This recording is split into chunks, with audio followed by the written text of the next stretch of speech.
All right, nest makers, it is day 12. Day 12. Yeah. All right. We're hedging on the 2 week mark, which is exciting. We're moving into our second weekend of creating, and I thought I'd get back to doing a little sort of marriage between some aesthetic stuff and some coding stuff. And I think I have a fun thing that we can do today that's a little bit unique and different. And I went ahead and changed some of the color, the palettes, and you can see how I adjusted the level, but effectively everything is running the same as it was yesterday. I just think this is a little bit more aesthetically pleasing. Don't still love the color of the rocks against everything. Maybe there's something more I would do, and I'd definitely make a vertical sort of edge here, and I might even put like an edge around this sort of hole that I have right now. But right now everything's working pretty much how I expect it to. What I want to do now is I'm going to make an object that moves around the room, and maybe it appears and disappears or whatever. Um, what I want it to do is I want it to be a collectible that can be in different states. What I mean by that is sometimes it's something that gives me 1 point, sometimes it's something that gives me 5 points, sometimes it's something that gives me an extra life, and sometimes it's something that kills me. And it rotates through in a predictable pattern, and I want to get it at the right time to maximize, whatever. That's sort of a unique mechanic that we haven't done before, but we can use everything that we know how to do. We're just going to write a little bit of code inside our pickup script, which is going to be kind of fun. So we're going to make a new kind of pickup. I'm going to go to my pixel editor. I'm going to open up my game object tiles here. So now what I've got to do is I don't even need this stuff anymore. I'm not even using this stuff anymore. I'm going to switch over to my monster palettes. I'm going to get rid of all this stuff that I don't need, which was this stuff. Don't use it anymore. It uses all this stuff now. And I can just see how much room I have. Now, I didn't really need to do that, but I'm going to use these tiles right here for what it is that I want to create. And I'm going to use sub palette 2. I need a new sub palette here. FX is what I use. So I'm going to use this sub palette to create this with. And so I guess what I want is I either want like a 1 coin or a 5 coin or a 1-up coin or a death coin. It could be either one of those. So what I'm going to do is I'm going to copy this, and I'll use this same graphic, I guess, but I'll make it not look like a sphere anymore. So I don't know. I'll do something like this, and I should make it different. Honestly, I should make this look different, but whatever a power up would be in this room. Would it be a mushroom? Probably not, because that's already used, and I don't want the big end to come after me, but you get the idea. So what I'm going to do is this can be worth 1. So I'll put a big 1 in here. That doesn't look very good. 1. Or it can be worth 5. Let's see, 5. And I'll put a 5 in here.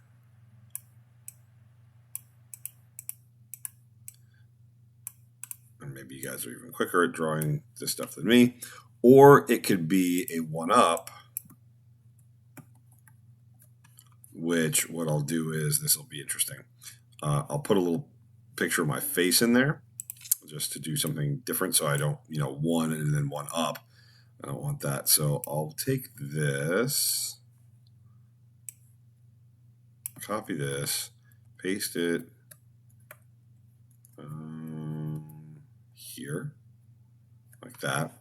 And I just want to make everything sort of blue around the outside, like this. And then I want to keep anything black, because remember, black is not black. Black is transparent. So what I'll do is this, and then I'll fill the rest of this in yellow. And, that's kind of like an avatar for my character. I should be able to figure out what that means. And then I got one that's death, and I'm going to draw a terrible, terrible skull right here. So bear with me and my terrible skull. Let's see. I'm going to use white. And let's see, I'm going to make sort of my skull will come down. Now his eyes will be there. And then he'll come and this kind of thing, and let's see if I can refine that a little bit. And then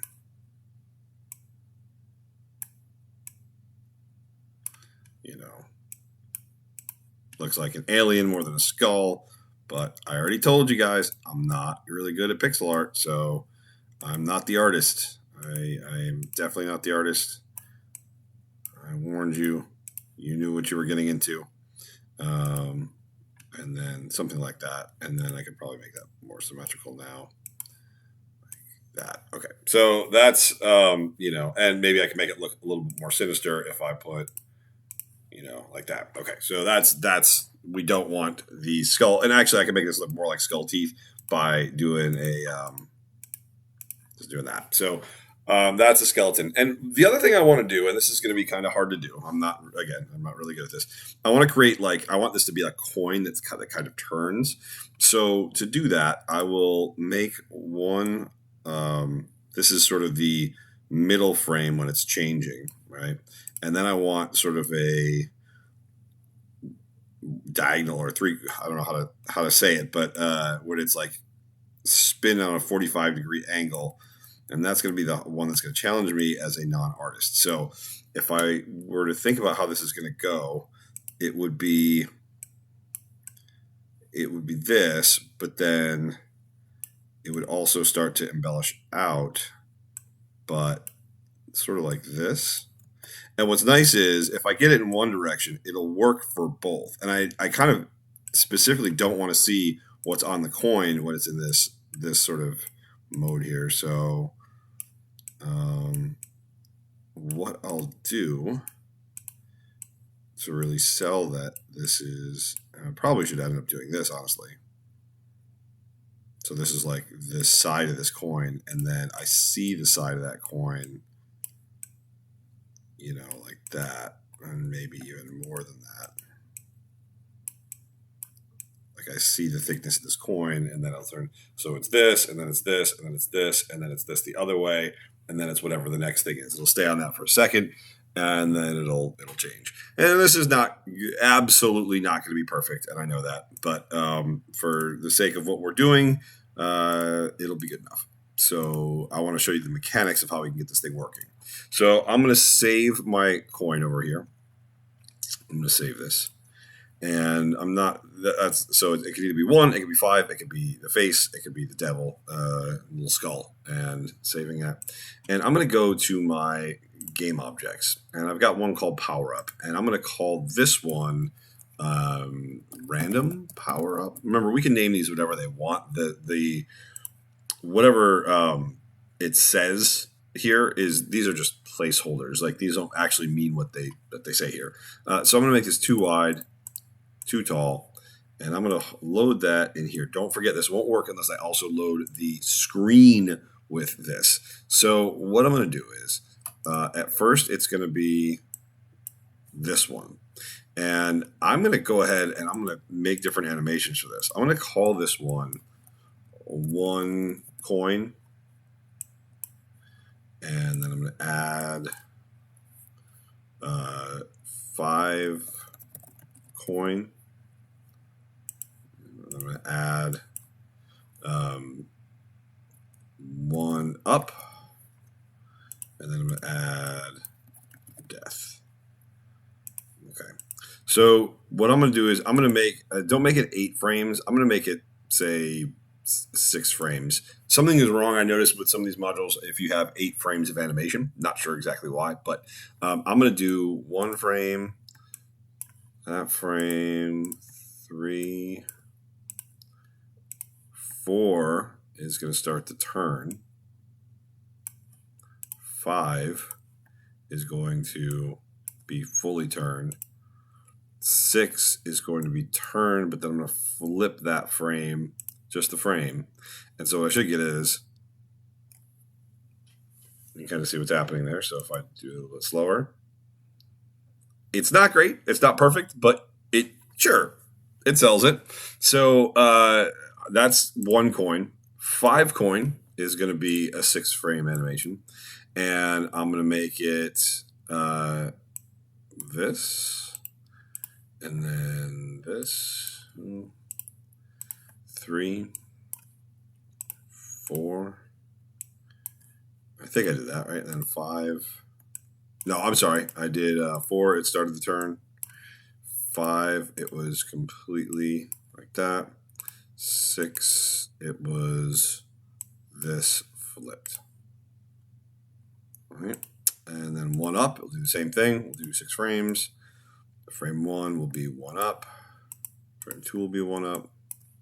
Frame 3 will be 1 up. Frame 4 will be the start to turn.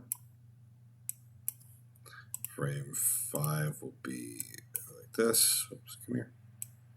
Frame 6 will be turned around. Flip that frame. And the last one is going to be death, which will be a 6 frame. And it'll be death. And 2 will be death. And 3 will be death. And then it'll start its turn. And then it'll be flat. And then it'll be turning the other direction. Like that. So now what I'm going to do is I've got all these frames. I'm going to go to Manage Animation. I'm going to go to Object Details. And I'm going to make different types of animations. I'm going to make one, and I'm going to rename this one called 1 Up. I'm going to add another one called 5 Up. I'm going to add another one called, I'm sorry, this should be 1 Up. This one should be 1 coin. This would be 5 coins. Sorry, I'm just going to make it so I don't confuse myself. 5 coins, 1 up, and then adding death. And I'll go through and 1 coin, where I'll be 1 coin, 5 coins. I'll just make them all 5 coins, even though it's never going to change direction. 1 up will be 1 up.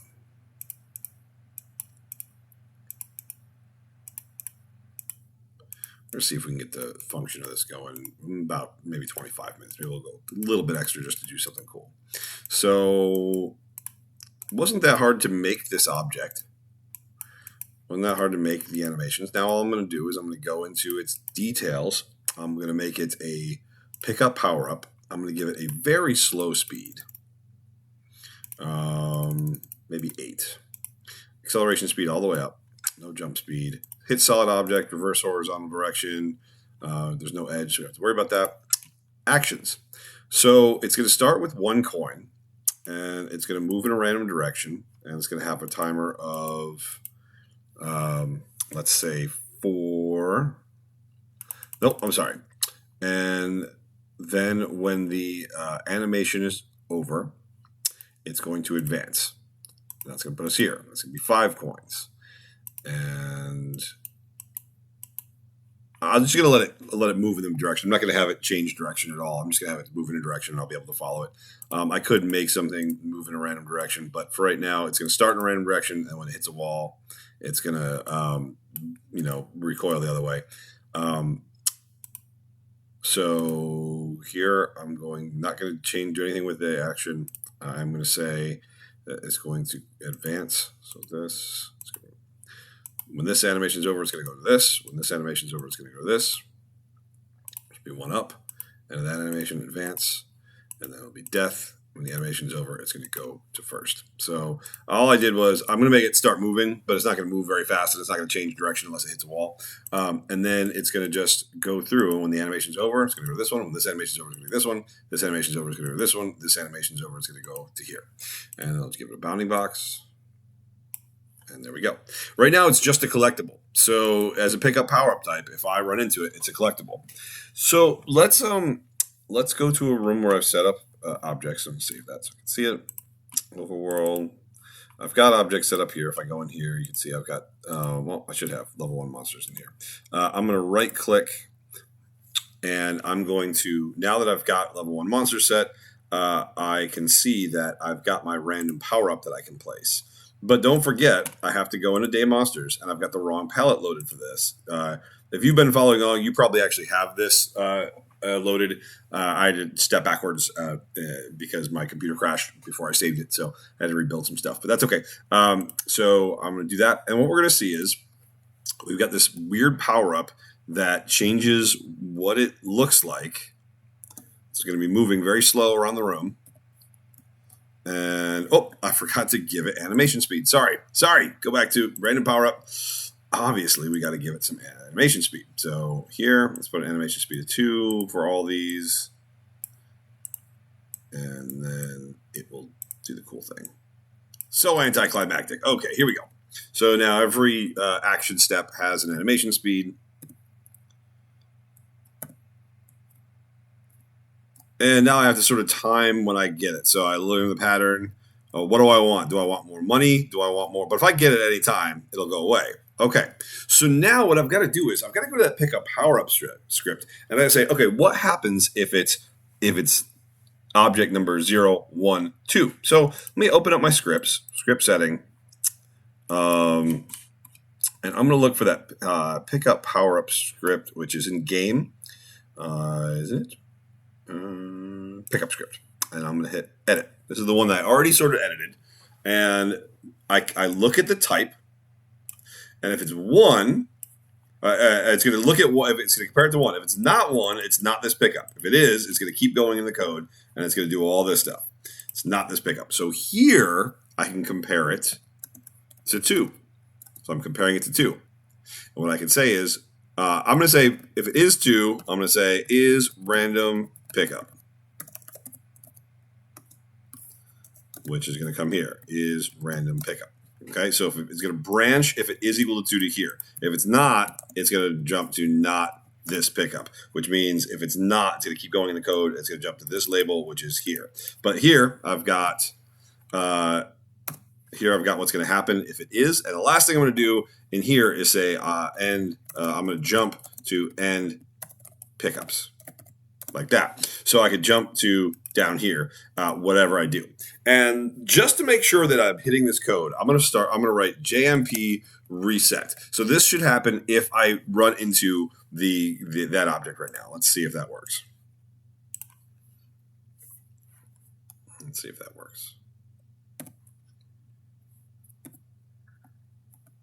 And it does. Okay. So obviously that's not what I want. I don't want it to reset. What I'm going to do is I need to look at the other thing that I'm running into. And you can see that what's loaded in X is already the other thing because that's what I'm checking. What's loaded into Xavier, the register X, not X value like is in position. What's loaded in Xavier right now, I'm checking the other object's type. So when I hit this, I already must be talking about the other object in Xavier, in X. So I don't really have to change X or preserve it or anything like that. Unless I'm going to corrupt it. But what I could do is I can take X, TXA, and put it in. I'm going to transfer X into the accumulator. So Xavier is going to let Aloysius hold on to the whatever was in X, and I'm going to store that to say temp A. Okay. So now I'm going to get action step. I believe that's the macro. Let's make absolute sure. A quick way we can check our macros. If I go to scripts and I go to define scripts and I look over here, I can look. It's get action step. Aha! It's get, not check. Sorry. So that's what I wrote. Oh, I did write get action step. I do know what I'm doing. All right. So I'm going to get action step of what object is in temp A. So temp A. Xavier was holding what object I'm talking about. I stored that number in temp A. So I'm going to get action step of whatever object is in temp A. So there's no way for me to put Xavier here. So I had to sort of put him into a temp variable. And now I can do this macro function. And I could do this. I'm going to say branch if not equal to 0, not 0 step. And I always end up putting not 0 step. Okay, that means that this is 0 step. Okay, now here I'm going to compare to 1 and BNE not 1 step. I'm going to put that down here. And here I'm going to say is 1 step. I'm going to do the same thing. Compare 02, BNE not 2 step. Not 2 step. So I'm making sure that I put the label before I fill in the middle is 2-step. I'm going to fill in what all these should do in a second. And then I can compare to 03, beanie not 3-step. And here it would be is 3-step. So I need to remember what each of these is. 0-step is add 1 coin or point or whatever it is. Step 1 is add 5 coins. Step 2 is add extra life up to 9, because 9 will be our max, but we'll have to deal with that later. And then if it's 3, do death script. Okay. So we're going to save this one for last for sure, but these should be pretty easy because I could also have made one that was monster vulnerable. What I'm going to do is I'm going to save this and I'm going to go over to my tile for where I increase my points. So I'm going to open up my script settings. I'm going to scroll down to where I see tile prize maze base, right? And this was the part right here that I needed to remember right here is I'm not doing this with a tile, so I don't need to change the tile at collision. I don't need to check and see if it's a player because with this check to see if pickup ran into a player. But I do want to add and update the HUD element, and this will make sure that I'm getting the right HUD element, and I'm updating the right variable, and I'm updating with the right. The only thing I got to change is the amount. So if I want, I'll copy this whole thing over there so I can remember what each part of that macro does. And so if I come over here, step 0, add 1 coin, and I'm going to have this in so I can see that all this lines up.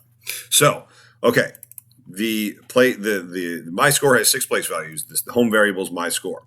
I want to add 1 to the ones place. So that's what this says. And then I'm going to update the HUD element. And then I don't want to do any of the rest of this. So I'm going to jump to end pickups at the end of that. Jump, end pickups. And to add 5, I'm going to take this exact same thing. I can see this. I don't have to do it. I don't have to paste all this. I just need this part. I'm going to do 5 coins, this exact thing, but I'm going to add 5 coins. Okay. Now to add an extra life, I'm going to do the same thing, except I got to look and see some details about my lives. If I look at this, my lives is only a 1. It's only got 1 place value. So I'm going to come in here. I'm going to say it's got 1 place value. My lives, and I want it to add 1 to the 0th place. That's what I want to do. And update HUD element, which one? Well, let's take a look at my HUD. It's not 3. If I look at my HUD, which element is actually doing the variable of lives? Element 0 says the word lives. Element 1 says the variable my lives, and that's what I want. So I'm going to need to say update HUD element 0, 1. Update HUD element, not 3, that was score. Element 1 is where I'm updating my lives. So now all those will work. And then what I want to do here is the death script. And so what I could do, and this is a bit wasteful, and we might end up starting to go over our limit, but if I look at my player hurt maze-based stuff, I want to do what happens when I am at 0. When I want to I can hurt player. So I'm going to do all this right here from can hurt player down. I don't need to do already in hurt state. I don't need to do this stuff. What I want to do is I want to check to see if it's my last life, and if I do, I want to warp to the live screen. Otherwise, I want for me to stop moving and for it to change actions up to 7, which was that one that showed me hurt. I want all that stuff. I don't even necessarily need this label right here, but it's not going to hurt me to add, just so it's easy to read. So I'm going to that template pickup script, doing the death script, and basically the death script is this. If I was a smart coder that was really being conscientious of my 2 things, of my optimization, and if I wanted to make the ability to make changes to what this does, I'd probably make a subroutine somewhere. And that way, if I made changes to the subroutine, and I would just say kill player, that would be the subroutine, and I would jump to it. And that way, if I needed to make changes to what kill player actually did, I would just do it in that one spot, and then all of them would be updated. I wouldn't have to go into each one and update So this should be okay. The only thing that is a little bit weird is this and all this because we have the wrong object loaded in. So what I'm going to do is I'm going to TXA, push A, and this is putting Xavier on the stack. Now I'm loading player 1 with all this, and then I'm setting its speed to 0 here. And then at the end, I'm going to pull off the stack and put it back in X. So that's just a way to make sure that I don't get a corruption of X. If I get a corruption of Xavier, all hell can break loose on the screen, and we'd want to avoid that anywhere we can. So I think I've got this all wired up right. Let's test it out, and let's see if I can make some various things happen. Let's see if I get any errors. Yay. Okay, no errors. Fantastic. So I've got this cool object now. Let's see if I can get some coins first. 1 coin. Yes, it worked. Okay, I'm Control-T'ing. Let's see if I can get 5 coins. So now 5 coins. Got 5 coins. That worked. Okay, now let's see if I can get 1 extra life. So I gotta wait. 5 extra life. Got an extra life. That one works. Now let's see if I die if I got the skull. And I do.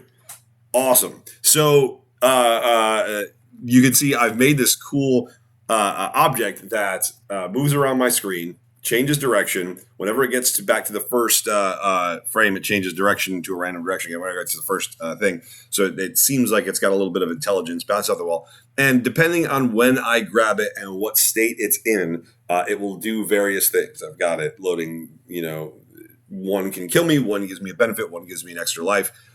Makes it more of a skill thing. Right now I have to try and get that. I could make one of them a key. And if I get the key, I could then make it open a door. I could make it, and I could have to do that to get out of the room. And then maybe it respawns itself after a certain amount of time, like I did with my other object, with the timer, with the power up. That way, if I missed the key, I could try again. So there's all kinds of things we can take the skills that we've just learned and sort of combine them. And I hope this was a cool tutorial. I think this is neat. I got it under 30 minutes. And if you took out the rambling at the beginning, we were probably close to 25. So I hope that one gives you a fun one for your Friday night. Guys, we are 12 days in. You can do a lot with what I just showed you with monsters and things like that, hitting them in different states with the action steps being different. I hope it gets the ideas churning. I hope this is fun. And I'll catch you tomorrow.